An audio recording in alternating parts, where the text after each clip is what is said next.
How to find videos you commented on YouTube on phone.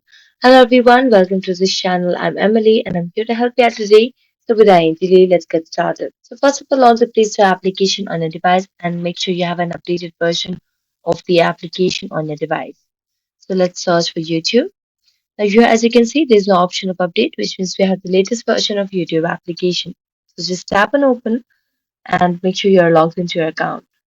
Now tap on your profile at the bottom right corner of the screen and then tap on the gear icon at the top right.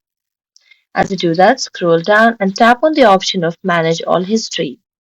As you tap on it, you will be able to see all your history over here. You can see there are three sections: History, Controls, and Interactions. So just tap on Interactions, and here you can see the option of comment likes and dislikes. So just and here you can also see the option of comments and replies. So tap on comments and replies, and you'll be able to see all your commented videos on YouTube. So that's it. Thank you so much for watching this video. See you next time.